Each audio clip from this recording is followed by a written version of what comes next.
Vale, pues Elia, pots començar. Moltes gràcies, Manel. Moltes gràcies, Vicent, per organitzar aquesta xerrada. Moltes gràcies al Racó de la Cultura i d'Adall i a la llibreria Babel. Jo crec que és el tercer any que em convideu a donar una xerrada, és possible? Sí. No consecutiu, ja sabem tots per què, però sí que és el tercer any. M'ho recordava al Facebook, perquè vam fer un live en directe també des del Facebook i m'estava dient, i te'n recordes d'això? I dic, ostres, també era juny? Doncs sí. Doncs, bé, estem en època de més llibertat, fa més bon temps, estem més a l'aire lliure i alguns es plantegem fins i tot de dir, tinc vacances, puc viatjar? Aquesta tertúlia jo l'he plantejada no solament des de les meves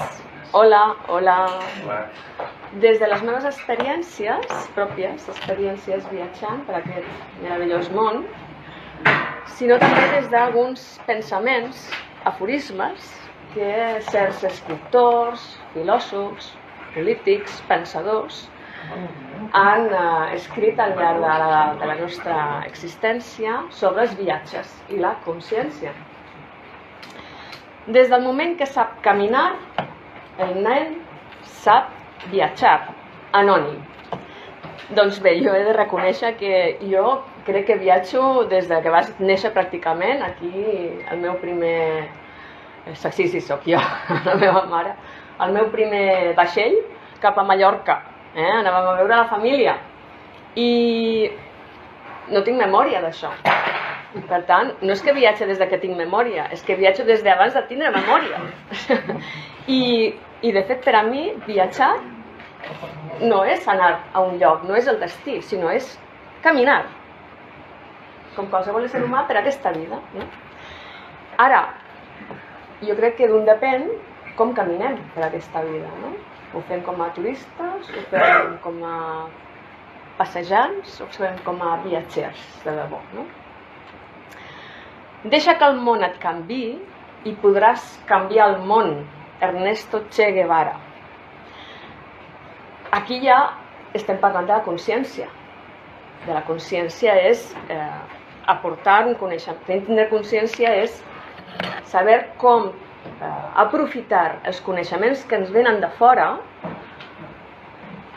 des del món que ens envolta, per a processar aquesta informació que ho fem des de la ment humana, la interioritzem i la fem nostra. Això és tindre consciència del que està passant al nostre voltant, des del nostre interior. Tot això que ens fa descobrir una nova realitat que no coneixíem. Sí? Aleshores, aquest duo, viatges i consciència, ja com us ho podeu imaginar, és el que a mi em fa sortir de la dualitat, precisament, no? I és no solament veure A o B, sinó veure infinitat de possibilitats. És com alliberar-me d'una ment tancada, no? I és el que a mi m'apassiona. Avui li deia a la meva cosina de Logroño, dic, bueno, no cal que et connectis perquè serà en català i tampoc ho entendràs, no? Però ja la faré algun dia en castellà. Però, i d'ell què parlaràs? I jo dic, del que m'apassiona, perquè és el que realment em fa descobrir un nou món cada dia que viatjo. El viatjar és fatal per als prejudicis, la intolerància i l'estretor de mires. Mark Twain. I no solament això, sinó que també és fatal per a mantenir les pors, perquè viatjant podem arribar a perdre les nostres pròpies pors. Jo recordo el primer viatge a Costa Rica, arribem allà, amb un grup, i en parella, i el primer que ens fan és ens foten dins de 4 sales enormes de cuques. I jo havia patit les cuques de cuina, sí, als pisos d'estudiants de València. Mare de Déu, allà per Cardenal Bell-lloc, 5 anys patint-les, i jo, què? I diu, bueno, això és una ínfima imatge que veureu i patireu, per a mi jo pensava patir, viatjant per Costa Rica, 4 sales de coleòpters. Diu, Elia, espavila. I sí, durant 15 dies no solament els vaig patir, sinó que els vaig gaudir. i vaig aprendre molt. A com els viatges també ens ajuden a perdre la por, les nostres pròpies pors interiors, que realment són com una pantalla, no?, que ens enfonsen. Moltes vegades al llarg de molts diferents viatges, com anar per la neu, baixar una pendent, jo tinc vertigen, no?, agafar un telecadira, que dius, mare de Déu, Bèlia, però no tens vertigen? I jo, pues sí, és la manera, no?, de viatjant, bueno, acceptar les pors i començar a superar-les. Un viatge de 1.000 milles es comença donant un primer pas, Lao Tse. Bé, doncs aleshores deixeu-me enumerar quines són els tres elements que m'ajuden a prendre la decisió de viatjar. Ara ja anem a viatjar, Èlia. Vinga, va. 1. El sentir del meu cor. El cor és el que em fa decidir. No la ment sola, no. Quan hagis d'escollir entre diferents camins, tria el camí del cor. Hola. Qui escull el camí del cor mai no s'equivoca. Proverbi sufí. 2.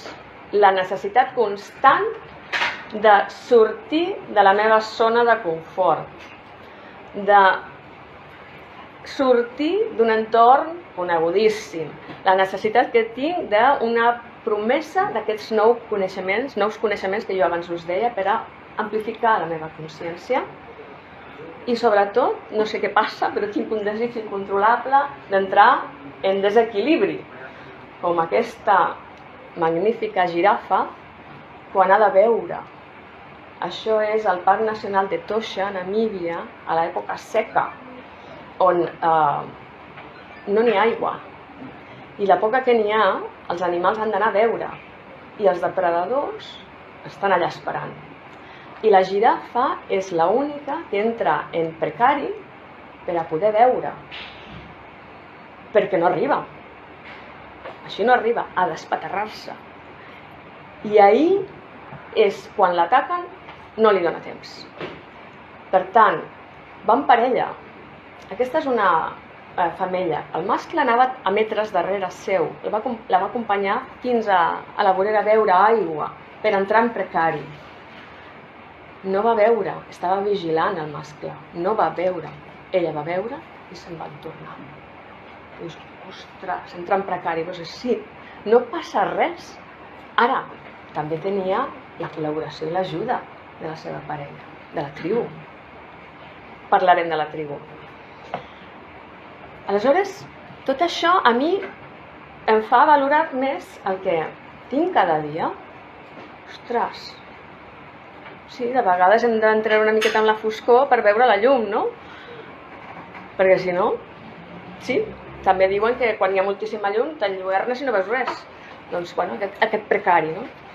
I tercer punt, que em fa també prendre la decisió de començar a viatjar, és la felicitat del temps escrit en futur.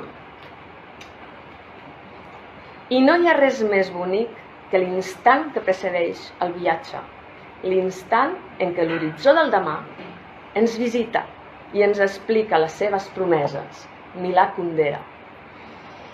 Bueno, un cop ja tinc la meta, no? Ja tinc la fita assenyalada, dic, ai, vaig cap allà. Aleshores, començo a caminar, perquè de fet no viatjo, el que faig ja és caminar, molt abans de començar a caminar. I adonant-me, com deia Cantinflas, de que hi ha momentos en la vida que són verdaderamente momentáneos. Això vol dir que en un bufit ja estaré de tornada. Bueno, és que en un bufit ja s'ha passat el dia, en un bufit ja s'ha passat la conferència de Babel, en un bufit ja no hi som. Bueno, doncs amb aquesta consciència em preparo el viatge. Quan la meta ja està assenyalada i ja soc conscient de que això serà un pim-pam, aleshores començo a decidir què vull fer. Al llarg de tots aquests anys, jo he viatjat per molts països, he viatjat per moltes històries, després podem xerrar si voleu, i feu preguntes, el que vulgueu. Jo reconec que jo he sigut turista en molts llocs. Els turistes no saben on han estat. El viatger no sap cap on va. Paul Theroux. Un bon viatger no té plans específics. El seu objectiu no és arribar Lao-Tse. Jo a Malawi feia de turista. En aquesta foto podeu veure perfectament els meus signes corporals. Veritat? Mireu, fixeu-vos. Això era en l'any 2004. Això era l'any 2015. Diferent. Aquí ja no era turista. Aquí ja havia après a ser viatgera per aquest món. Això és un voluntariat que vaig decidir fer en comptes de viatjar a una escola, perquè l'anglès per a mi sempre ha sigut una peneta de no sé parlar bé l'anglès, i cada estiu jo volia anar a marxar a aprendre l'anglès, a veure si el parlo millor, i un bon any, el 2015, vaig decidir que bé, anem a aprendre anglès una altra vegada. I bueno, per què has de pagar una acadèmia? Una altra vegada, si la gramàtica te la saps. No, tu has de practicar. I aleshores vaig decidir que m'anava sola, és a dir, vaig escollir no companyia, i me'n vaig anar a Sud-àfrica, que parlen l'anglès, a fer un voluntariat als santuaris d'animals salvatges. No volia companyia, jo amb els animals salvatges. En canvi, allà me la vaig trobar, perquè viatjant, de vegades, és el que hi ha, que no volem companyia, però ens la trobem. Ostres, i jo pensava, jo voluntària de què? Voluntària a quin poblat? A un poblat? Amb nens? Per què? No, jo al santuari d'animals salvatges, a fer els menjars dels micos. Saps allò? I parlar amb els cuidadors, amb anglès, clar. Jo me n'anava allà. I sí, vaig gaudir moltíssim. Ens la trobem. Bueno, doncs aprens a viatjar i a trobar-te on estàs. No hi ha camí. El viatger no té camí, sempre camina. I també, quan decideixo viatjar, he après en aquest món, fixeu-vos la metàfora, a deixar una motxilla més reduïdeta. Qualsevol que necessiti més d'una maleta és un turista, no un viatger. Ir a l'Erring. I jo dic, i en cada viatge deixo part de la meva ànima, abandono part del meu passat i buido part de la meva maleta. Aquesta és un aforisme meu. Això ho vaig aprendre, jo em feia unes maletes per a viatjar, sobretot en aquests mons. Recordo el viatge de turisme a Austràlia, va venir a buscar-me el taxista, ens anàvem 20 i pico dies, perquè l'Austràlia és més gran que Europa. I anàvem, no vam veure res d'Austràlia, perquè no teníem temps en 20 i pico dies, no? I a les 4 de la matinada em ve el taxista concertat a buscar-me a casa per a portar-me a l'aeroport de Barcelona. I em diu, senyora, perquè clar, jo anava amb una mega maleta, una mega motxilla, una motxilla a l'esquena, una ronyonera i la càmera de fotos. I diu, sembla que se'n vagi a la fi del món. I jo, és que me'n vaig a Austràlia, me'n vaig a la fi del món. Anava carregadíssima, però és que el primer dia ja vaig comprar quadres aborígens. Ja no podia amb la mà.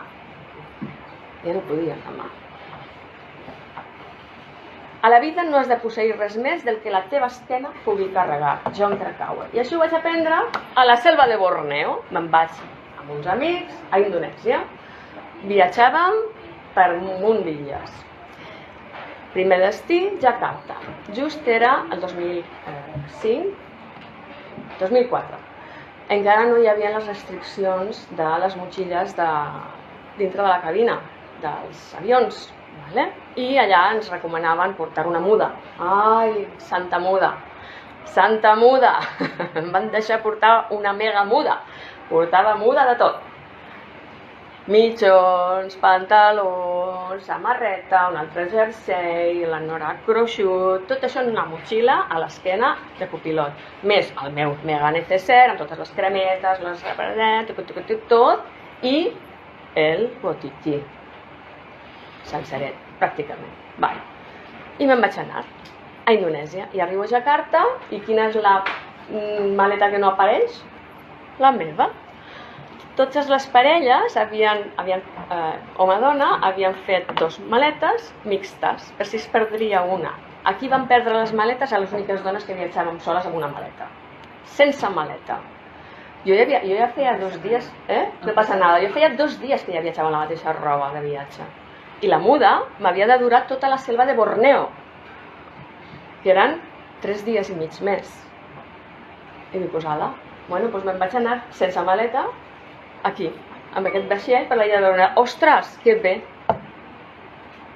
Perquè podia moure'm per allà, no portava pes, no arrossegava res, i va lleugeríssima. Ostres, doncs sí que es pot, no? Bueno, s'aprèn, ¿vale? Després, també quan viatjo, una cosa és que em permeto somiar, em permeto idear, em permeto crear. Perquè tant si penses que passarà com si penses que passarà bé, passarà el que tu penses. Perquè pensem i creem al mateix moment. És el poder de la nostra pròpia ment. Si penses que tu passaràs bé, tu passaràs bé. Si penses que tu passaràs malament, tu passaràs malament. Si penses que això és A, és A. Si penses que això és B, només veuràs bé. Perquè el que pensem, creem. I potser no trobes res. També és veritat, perquè tu penses, tens unes expectatives, però després està la realitat, com el que em va passar aquí, no? Que el viatge és com una mena de porta, que no saps on aniràs, i si et deixes abandonar, doncs passaran coses sense expectatives. Aleshores és buidar la ment, no? L'aquí i ara, no? L'aquí i ara. Com el que em va passar aquí al Makakidagi Pan, al salar de Makakidagi. És tan gran com Suïssa, allò era fa milions d'anys que era un llac, es va assecar. I aquí dius, ostres, no se sent res, és que no hi havia res, no? Aquesta lleugeresa, no? De dir, bueno, jo aquí també viatjava només per anar aquí al salar, no necessitàvem res, ens portàvem el menjar i ja està. Dormíem al terra amb unes colxonetes i l'únic que portàvem era abric. Però és que portava tot a sobre. Sí que es pot viatjar sense res. Sí que es pot, lleugeríssima. Bé, per trobar-me això, com es deia, no? M'acomiado del meu entorn còmode, familiar, abandono el meu confort, surto de la meva línia de confort, ho estic fent ara també, com sempre, jo a la Èlia en un Instagram aquí, hola, que dius, ei, sí, s'ha de sortir d'aquesta línia de confort per anar avançant, no? Per ser més flexible. Això em fa ser més flexible davant de coses que poden passar, no? I també per a mirar el meu entorn, no? Abans parlaven de que podem escollir la companyia o decidir no escollir companyia, d'acord? Però també quan ens trobem la companyia ja podem parlar de la companyonia que ens fa la companyia, no? Perquè segons l'entorn en què vivim, en un entorn que pot ser inhòspit, i també ho hem viscut ara, no? Potser necessitem d'aquesta companyia. Jo vaig viatjar a Botswana, vaig viatjar sola, però de seguida vaig decidir que bé, sí, però jo volia compartir habitació, i vam coincidir amb una altra noia que també viatjava sola, que també volia compartir una habitació, i vam fer tribu. La gent es pensava que érem amigues de tota la vida, de la infantesa, perquè ens donaven molt de suport. Era com la meva família. Era com la família que també vaig començar a entendre que havia de fer en moments inhòspits i en llocs inhòspits a Myanmar, Birmània. Jo vaig estar aquí no sé, 2006 em sembla, a la dictadura. I aquí, segons com ho vam veure el panorama, el segon dia els que viatjàvem en aquest microbús vam decidir que aquest microbús seria el nostre microentorn familiar, per a les coses senzilles i per a les coses magnífiques. Tot es magnificava també perquè era la família, com una petita casa que viatjàvem, no? No viatjàvem com ells, no? Perquè ells viatjaven d'una altra manera, però viatjàvem pel mateix país, tot i que el nostre era un més confortable, el microbús, però ens donàvem suport. La família vol dir fer tribu, vol dir obrir-se a que els altres et vegin. Això vol dir confiança, això vol dir respecte, per a no trobar-nos sols en companyia. Has de confiar. De vegades, fins i tot confiant, et pots trobar sol, perquè confies tant i de sobte l'altra persona es bloqueja i et deixa sola en els pitjors moments de la teva vida, com ara em va passar a mi l'estiu del 95, als Cayos de Florida, al final del nostre viatge, hi viatjava amb un amic, i vam haver de fugir perquè tancaven els Cayos per l'huracà Erin, que venia directe cap a nosaltres. Va néixer a Namíbia, per cert, va creuar tot l'Atlàntic i ja, mentre anava passant per l'Atlàntic, s'anava convertint cada vegada en tornado no sé què, bueno, cada vegada anava pujant d'intensitat. Allà ja era un tornado potentíssim, no? I has de fugir, i fugint, el meu company es va col·lapsar. I aleshores, això és molt divertit. Es va col·lapsar. Va tancar es va bloquejar i en comptes d'un copilot que m'anava, perquè anàvem fugint.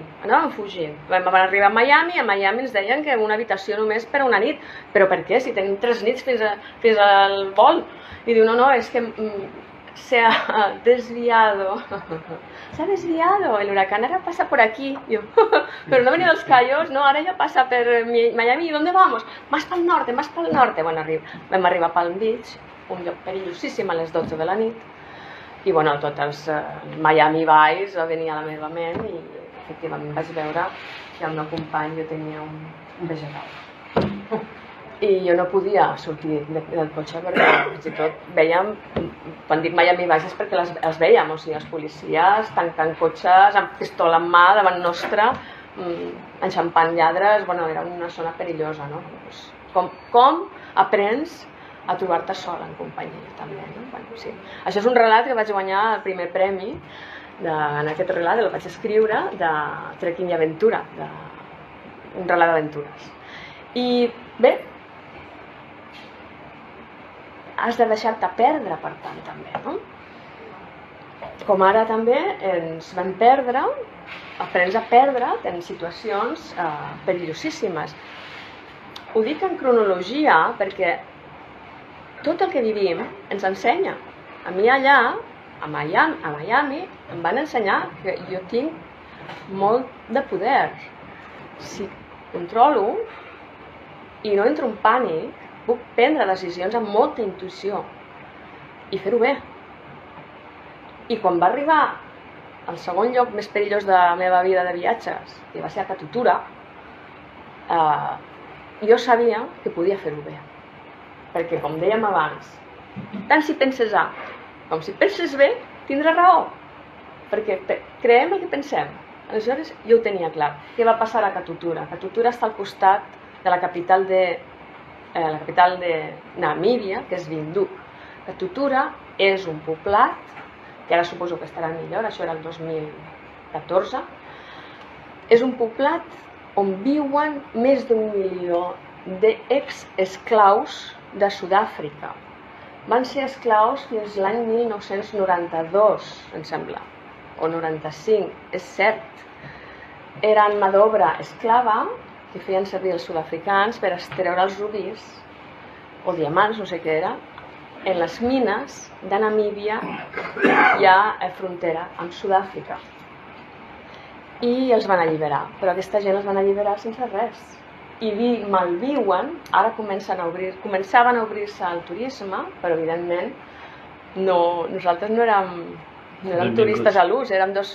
No érem benvinguts. Nosaltres érem dos noies blanquíssimes en un poblat de negres negríssims, i jo viatjava amb una noia que no havia vist mai tants negres junts. Per tant, havia de respondre de mi i d'ella, en els seus actes, també. Doncs ho vam aconseguir, perquè ens van robar, perquè ens vam perdre, vam deixar el cotxe, vam anar a un policia de trànsit que estava a 100 metres, que el vam veure, mira, hi ha un policia ahí que ha hagut un accident i preguntem a veure com sortim d'aquí. Collons! Va ser anar i tornar i, hòstia, què li passa al cotxe, que està ple de gent? I aleshores que creu una noia que diu, passa per davant nostra una noia, una adolescent, corrents, "Let's open your window!" I jo, I clar, igual que l'huracan Erin, no? Que també jo vaig... L'orella s'adapta als perills, no? Hurricane Erin. Doncs aquí someone has broken your window. Doncs jo ja estava preparada quan vam arribar al cotxe. Estava ple de gent. El cotxe havien trencat el vidre i m'havien robat la motxilla. La motxilla només portava la càmera, per això no vaig poder fer fotos. Ens la van tornar, Però, a canvi, volien que ens manifestéssim. I jo em manifestés, perquè la meva companya també va col·lapsar. Que jo manifestés com Ubuntu. Ubuntu diu que si alguna persona en la tribu es comporta de manera errònia, se li ha de fer veure.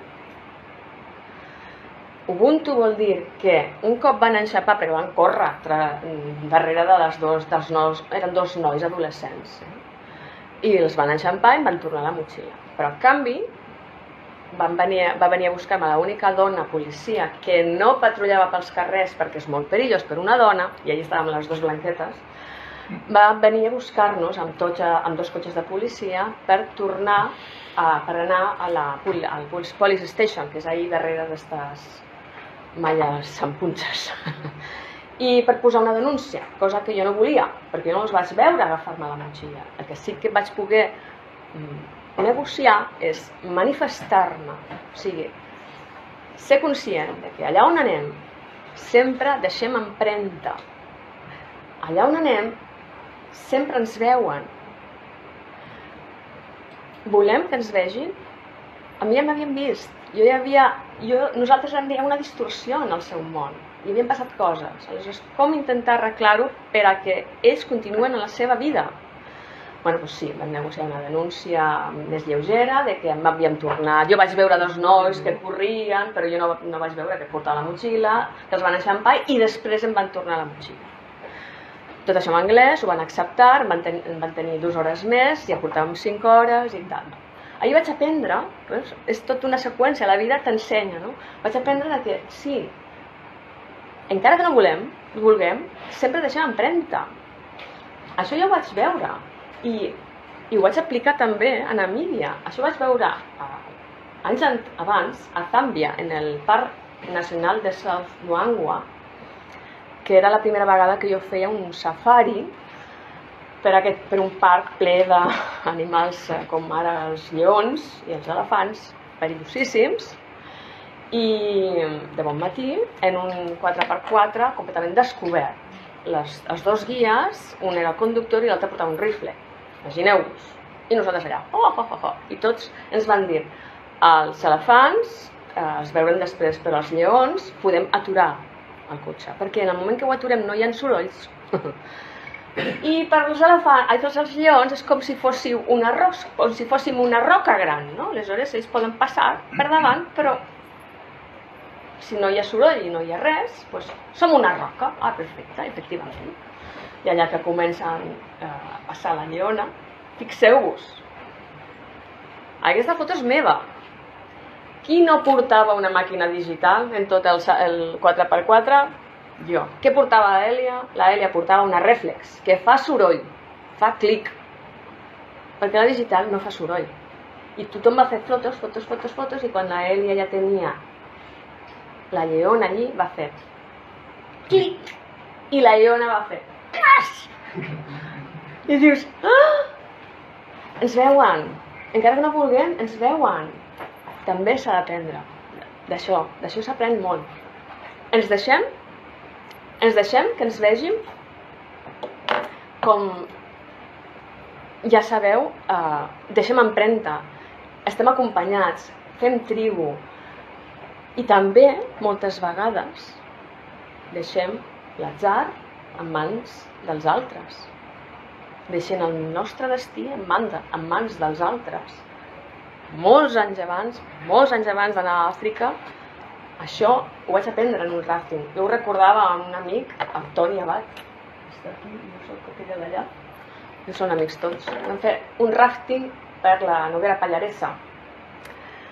Déu-n'hi-do. Era en principis de la primavera, quan començava el desgel, no? I anava a l'aigua a lo bèstia, fa molts anys, i començava el ràfting a Catalunya.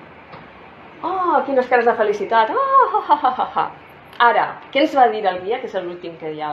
El guia, que també dirigia, el que dirigia en el perill, li vam reconèixer el coneixement, li vam reconèixer l'autoritat i ens va dir: feu-me cas. Si dic aquí, aquí. Si dic aquí, aquí. Si dic no remeu, no remeu. Feu-me cas, per favor. Ho vam tindre en compte. S'ha de també respectar i s'ha de tenir la confiança en el desconegut, de que sap el que toca, i també dels nostres companys. Jo vaig confiar. Gràcies a això no vam tindre cap accident, cosa que no pot dir el mateix al grup que anava darrere nostra. Jo pensava que havia hagut només una persona darrere nostra. Ens vam assabentar quan ja havíem arribat, perquè tu vas anar. Vam fer el tonto, no vam fer cas el guia. Va volcar la balsa, va morir una persona i el Toni em deia 2. Aquell dia van morir 2, allà una, però després es veu que va morir una altra també, perquè les aigües estaven molt malament. Però has de confiar en els desconeguts. Has de tenir la humilitat també de dir, bé, davant dels perills confio. El mateix, el riu Zambeze, ple de cocodrils, elefants, sí. I vam fer un safari, vam dormir també en una illa enmig del Zambeze. Ara, confiàvem i fèiem cas, perquè els rinos no es veuen. Aquí es veuen, he fet una foto aposta perquè veieu com són enormes. Bueno, l'animal més perillós de la selva no és el lleó, és el rino, perquè el rino veu i t'atravessa, punto, pelota. Però estaven allí, però és que estaven a sota i nosaltres passàvem. Confies, com? Fas cas. Bueno, si voleu saber, el que hi havia, anàvem tots en fila índia, en les canoes de 2, davant nostre hi anava un guia i darrere nostre hi anava un altre guia amb el rifle. Clar. Però és que el de davant nostre no portava rifle, el que portava és un rem magnífic, que són curiosos els hipos. Els hipos, en el moment que senten soroll, fan així, passar, lo qual. Aleshores ell feia soroll, clac, per veure on anaven, per esquivar-los, i nosaltres havíem de seguir la línia, no? Confiar i tenir la humilitat de dir, allà on vas, segur que hi ha algú que sap més que tu. Deixa't i confia. Des del punt de vista del nadiu, el pintoresc és el turista, com diu Eduard Galeano. Això també es va passar de Mas. Nosaltres fèiem fotos, no? Foto per aquí, foto per allà, foto a la gent d'allà, foto a la plaça, foto a la mezquita, foto dels omeies, no sé què, i de sobte sortim de sopar i estàvem tots esperant allí a veure per on anàvem i ens venen uns d'allí de Damas i diuen, podem fer-vos una foto? I dic, Sí, nosaltres érem els pintorescos. Si anaves de turista, se't nota, no estàs en el lloc. A Damas també fèiem de turistes, clar. Bueno, malauradament, aquesta foto jo no sé si ja la podrem... I a Síria també és on també et deixes portar per les persones que, bueno, jo ja sé que ja no volia ser turista, que volia ser més viatgera que turista. Començava ja a entendre això, no? De dir, bueno, m'he d'integrar. No? I ja em vestia com podia, no? Bueno, pues, com una mena de respecte, de dir, bueno, pues, si ells vesteixen així perquè fa tanta calor serà per alguna cosa, clar. Però corre l'aire, no? Deia jo, corre l'aire. Bé, doncs en un Palmira, en el mercat de Palmira, em ve la matriarca d'una família de beduïns, de nòmades, viuen sense motxilles i van passant per allà, que anaven al mercat a comprar i vendre. I se'n va apropar. I clar, quan la matriarca s'apropa a algú, et rodegen. I estava parlant amb mi, aleshores també entens que sense saber la llengua de ningú et pots entendre. Perfectament. Perquè parles amb el cor. I aquí ens vam entendre. I també perquè aquella dona estava entenent el respecte. Com ara també em va passar, parlant del respecte, el viatjar és descobrir que tots s'equivoquen sobre els altres països. Lillian Smith. Jo vaig anar a Indonèsia i dintre d'aquestes illes que anàvem, com ja us vaig dir, a Selva de Borneo, vam anar a Papua Nova Guinea i vam anar al centre de Papua Nova Guinea, que és on viuen els danis, unes tribus molt pobres. El nostre guia només ens va rebre a l'aeroport i ens va dir: ho sento molt, però hem d'anar d'enterro. S'ha mort una amiga meva. Ostres, s'ha mort una teva meva. Aquí és, oh, què ha passat? 30 i pico d'anys, oh, què ha passat? I es va pegar un cop a la cama, treballant, es va fer una ferida, fa 10 dies, sense antibiòtic, morta. Era el final del nostre viatge. D'antibiòtics en portàvem la tira. 3 dies abans aquella dona hagués sobreviscut. No vam arribar a temps. Ah! Ens van convidar al funeral. Vam entrar dintre, això no era turisme, això eren viatgers. I havíem de ser viatgers en aquell lloc. I ens van comportar com a viatgers, que van de visita a presentar un respecte. Aprens que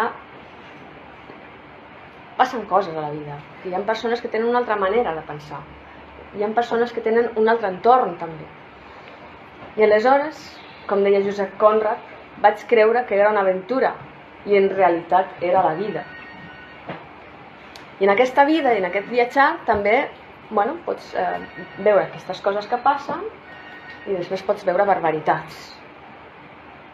Aquí hi ha un exemple d'una barbaritat que està molt lluny de nosaltres, però estic segura de que viatjant per aquí, pel nostre barri, podem veure també moltes barbaritats de persones que entreguen les seves vides, les seves maneres de viure a l'amo.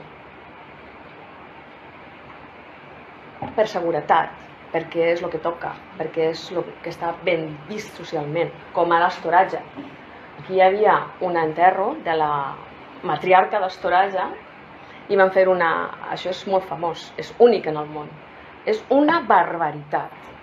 Van esperar l'època del turisme per a que poguessin veure-ho i van mumificar la matriarca que va morir mesos abans perquè nosaltres poguéssim gaudir del funeral. En què consistia el funeral? El funeral consistia en que tots els del poble havien d'entregar els seus bous per a sacrificar-los en honor i l'honor de la matriarca. I jo aquí vaig captar la imatge de com un noi s'estava acomiadant del seu bou abans de que el degollessin, perquè era de la seva família, era família. I dius, què? Quina barbaritat és aquesta? Però és que em perseguia la sang. Allà hi havia 200 bous quan vam arribar nosaltres, degollats, ple de sang. Vaig sortir d'allà, era vomitiu. Per què ho feien això? Per què entregaven la seva vida, la seva subsistència a l'amo? Per què ho fem això? Per què vivim de genolls? Volem viure de genolls? Consciència, hem de tenir consciència. Moltes vegades fem per seguretat i ens aboca a perdre el nord. Y arriba, porque es que toca, es lo que hay, a cambio me permite vivir en sus tierras, però ella ha nascut aquí com tu, despullat. La llei natural de l'ésser viu, ho hem perdut. Duríssim, duríssim, contar anècdotes i anècdotes, També podem viure, en comptes de viure de genolls, també els viatges m'ensenyen a perdre les pors, a canviar, a ser diferent, a que no importi ser diferent, a no agenollar-me. I de fet, ja us he dit abans que a Costa Rica em va ensenyar a començar a perdre les pors, perquè era una por ancestral, no? Les cuques de cuina i els coleòpters i tal, i vaig tenir experiències dolentes a la selva. Tan bonica que és Costa Rica. Sí, doncs vaig tornar. Vaig tornar a Costa Rica. Jo crec que és, a part d'Europa, d'altres països del món així diferents, completament diferents en comptes de viure i tal, l'únic que he tornat 2 vegades és Costa Rica. Vaig tornar, perquè notava que allò era pura vida, que era volar, que era desprendre's de viure de genolls. Afortunat aquell que oblida el perquè del viatge i a l'estel, a la flor, al cel, i deixa l'ànima presa. Antonio Machado. La tornada del viatger és allò que dius, bueno, i què és el que he viscut? Pues el que queda és imatges magnífiques. A mi em queda una empremta que m'envaeix, perquè, com diu Pat Conroy, un cop heu viatjat, el viatge no s'acaba mai, però es repeteix una vegada i una altra, els racons més tranquils de la ment. La ment no es pot separar del viatge i del que hem après, no?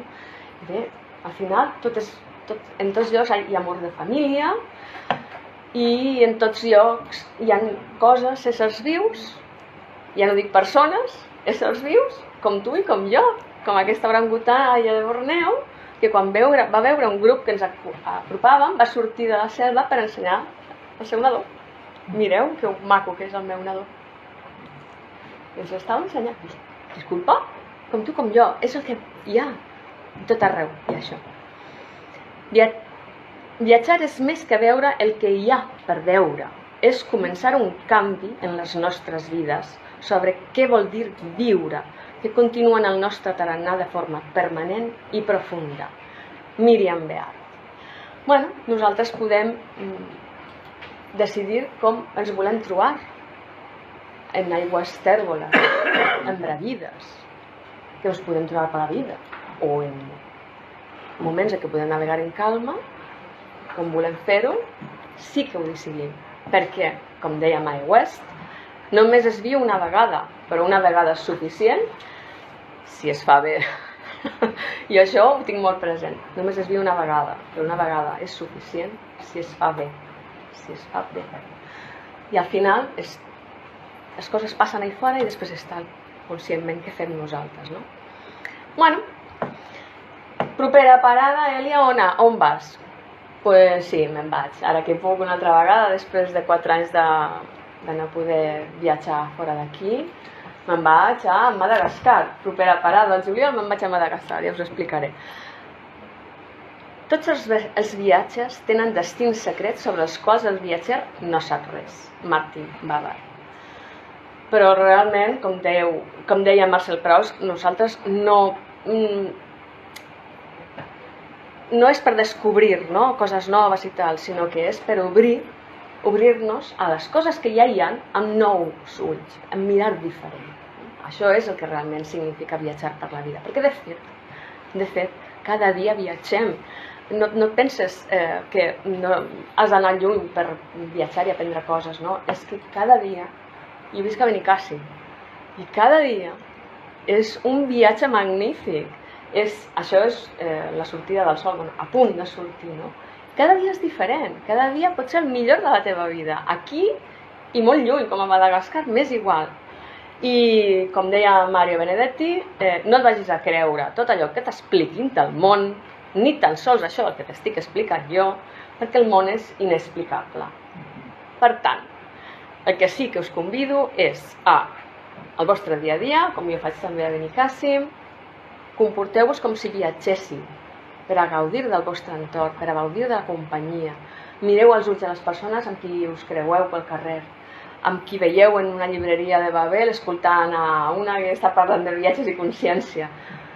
Tots els dies són bonics. I aquesta és la meravellosa vida que podeu gaudir si anem amb els ulls ben oberts i el cor així. Moltes gràcies.